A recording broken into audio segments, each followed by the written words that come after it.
पहलगाममध्ये झालेल्या हल्ल्यानंतर जे काश्मीरला जाण्याचा प्लॅन करत होते त्या टुरिस्टची जे आहे ते रिझर्वेशन रद्द होत आहेत। मोठ्या प्रमाणात काश्मीर फिरण्यासाठी जे पर्यटक जाणार होते ते आपले तिकीट जे आहे ते रद्द करत आहेत। या संदर्भात बोलण्यासाठी माझ्यासोबत राजा राणी ट्रॅव्हल्सचे संचालक विश्वजित पाटील सर आहेत। सर, सध्या काय अपडेट आहे? जे पर्यटक काश्मीरला जाण्याचा प्लॅन करत होते ते त्यांचं तिकीट रद्द करतायत अशी अपडेट आहे, त्या संदर्भात काय म्हणता? सध्या नवीन जी बुकिंग्स आहेत त्याच्यात ज्यांच्या इन्क्वायरीज वगैरे चालू होत्या जवळजवळ बऱ्यापैकी 80-90% लोकांनी काश्मीर जायचा प्लॅन ड्रॉप केला आहे। पण आमचं मत आहे की हा एक चुकीचा संदेश जातो आहे। जे ह्या आतंकवाद्यांना हा हमला करून जे सिद्ध करायचं होतं ते त्यांचं म्हणजे सिद्ध होतं आहे की आपण टुरिस्टना थांबवलं आहे टोटली। तर त्या दृष्टीने आमचं मत आहे की लोकांनी जावं, एक आपला धंदा म्हणून असं नाही पण एक विथ अ सेन्स ऑफ पेट्रिऑटिझम आणि नेशन बिल्डिंग हे गरजेचं आहे की आज टुरिस्टनी मोठ्या संख्येत काश्मीरला गेलं पाहिजे। एक हादसा दुःखद घटना घडली आहे पण त्याचसोबत आपलं एक कर्तव्य आहे की आपण जाऊन एक वेगळा संदेश दिला पाहिजे की भारतातून वेगवेगळ्या ठिकाणून टुरिस्ट मोठ्या संख्येने काश्मीरला येत आहेत। खरं तर ज्या पुढच्या आठवड्याच्या बुकिंग्स होत्या, पुढच्या महिन्यातल्या बुकिंग्स होत्या, त्याच्यावर काय परिणाम झालेला? परिणाम म्हणजे लोक बट नॅचरली घाबरतात की एक अशी घटना घडल्यावर। पण ज्यांचे फोन्स आले आहेत त्यांना आम्ही एक 2-3 दिवस थांबायला सांगितलं आहे की आपण एक 2 दिवस वाट बघून सिच्युएशन कशी डेव्हलप होते ते बघून आपण एक निर्णय घेऊया। तर त्या हिशोबाने बरीच लोक थांबले आहेत and we are doing wait and watch policy आणि होपफुली बेटर सेन्स प्रिवेल्स आणि लोक जातील काश्मीरला। आणि जे सध्या तिथे अडकलेले आहेत, तुमच्या एजन्सी थ्रू असेल किंवा इतर ट्रॅव्हल एजन्सी थ्रू अडकलेत, त्यांना परत येण्यासाठी काय उपाययोजना केल्या? आत्ता जी लोक ऑलरेडी काश्मीरमध्ये आहेत त्यांना जर स्वतः आपण विचारलं तर ते आरामात फिरत आहेत। जिथे हादसा झाला पहलगामच्या 1-2 किलोमीटर अलीकडे बैसरण म्हणून छोटा टुरिस्ट स्पॉट आहे तिकडे, पण ती लोक आरामात इकडे तिकडे फिरत आहेत। गुलमर्ग, पहलगाम, श्रीनगर, सोनमर्ग ह्या ठिकाणी जे टुरिस्ट स्पॉट्स आहेत तिकडे फिरत आहेत। पण त्यांना काही असे लोक आहेत ज्यांना लगेच टूर कर्टेल करून परत मुंबईला यायचं आहे। अशी पर्सेंटेज मी म्हणेन जवळजवळ 50-50 आहेत।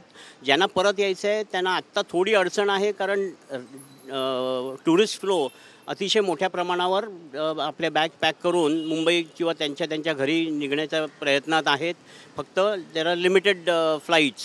सो त्या दृष्टीने थोडा एक एअरफेअर जो आहे तो आम्ही गव्हर्नमेंटला पण रिक्वेस्ट केली आहे की त्याच्यात एअरलाईनना रिक्वेस्ट करून की बाबा डिमांड आहे म्हणून ताबडतोब काहीच्या काही फेअर वाढवू नका आणि लोकांच्या विदिन एक बजेटमध्ये लोकांना airfare for Srinagar back to their hometown ही करण्यात यावं।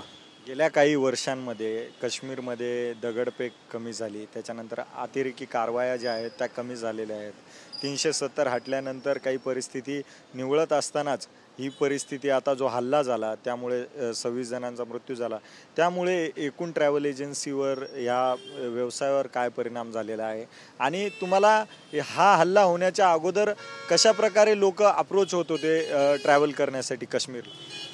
हे बाई 26/11 आणि त्याच्यानंतर पण आत्तापर्यंत गेल्या 25-30 वर्षात अशी घटना काश्मीरमध्ये घडली नव्हती।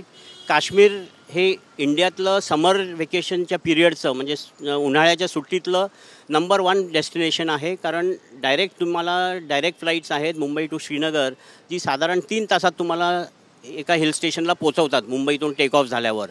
असं कुठलंही हिल स्टेशन नाही आहे भारतामध्ये जिथे तुम्ही 3 तासात पोचू शकता। आपल्या महाबळेश्वरला पण जायला आपल्याला 5-6 तास लागतात। तर त्या दृष्टीने Kashmir is one of the hottest selling destination in Indian market आणि हे गेल्या एवढ्या वर्षांमध्ये एवढी आपली हिंदी फिल्मची शूटिंग्स वगैरे झाली आहेत तर एक आकर्षण लोकांना हमखास आहे। तिकडच्या म्हणजे डल लेकचं तिकडचे बर्फाचे आपले डोंगर जे आहेत गुलमर्ग, सोनमर्ग, पहलगाम ही सगळी स्थळं जी आहेत ही लोकांना म्हणजे एक आपण लहानपणापासून पिक्चर्समध्ये बघतो आहे आणि एक प्रत्येकाला आकर्षण असतं की काश्मीरला गेलं पाहिजे। आणि ह्याच धोरण पकडून अतिशय मोठ्या प्रमाणात लोक जातात आणि महाराष्ट्राचं मी हे सांगेन की आपल्या मुंबईतून किंवा महाराष्ट्रातून जे टुरिस्ट जातात ह्याची संख्या सर्वात टॉप नंबरला असते. Second comes Gujarat. सो महाराष्ट्रातून सर्वात अधिक टुरिस्ट काश्मीरला जातात आणि ही एक अभिमानास्पद बाब आहे. शेवटचा प्रश्न सर, सरकारला काय आव्हान करणार? पर्यटक आता घाबरलेले आहेत काश्मीरला जाण्यासाठी आणि पर्यटक काश्मीरला जावे यासाठी सरकारकडे मिलिटरीकडे काय तुमचं आव्हान आहे? हे बघा, आमचा विश्वास आहे सरकारमध्ये पण आणि आपल्या आर्मीमध्ये पण. आम्ही तिकडे लोकल जे शासन आहे CMच्या टीमबरोबर पण टचमध्ये आहोत. तिकडचे गव्हर्नर मनोज सिन्हाजी आहेत त्यांच्या टीमबरोबर टचमध्ये आहोत आणि त्यांच्या परीने ते तेवढं काय सहकार्य करू शकतील तेवढं ते करायला तयार आहेत. मी स्वतः महाराष्ट्र टूर ऑर्गनायझर्स असोसिएशनचा प्रेसिडेंट आहे आणि आमच्या असोसिएशनमध्ये पण त्याच दिवशी आम्ही रात्री एक ऑन द स्पॉट VC घेतली आणि त्याच्यात पण आम्ही एक ठराव मांडला की आपल्या ट्रॅव्हल एजंट्सनी कोणीही टूर कॅन्सल करू नका. हां, समोरून काही टुरिस्टनी आपापल्या टूर्स कॅन्सल करायची इच्छा झाली तर त्याच्यात आपण बघितलं जाईल, पण आपल्यातर्फे आपण टूर्स कॅन्सल केल्या नाही पाहिजेत. आपलं शो मस्ट गो ऑन हे धोरण राहिलं पाहिजे.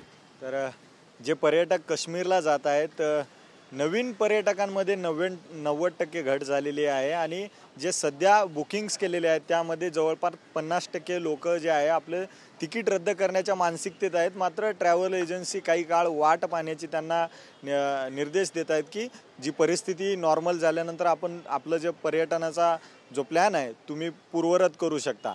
आणि सरकारकडून आणि आर्मीवर विश्वास ठेवून आपण आगामी काळात जास्तीत जास्त मोठ्या प्रमाणात काश्मीरला गेलं पाहिजे, जेणेकरून आतंकवाद्यांचा जो मनसुबा आहे भारतापासून काश्मीर तोडण्याचा, हा मनसुबा आपण तिथेच तोडला पाहिजे.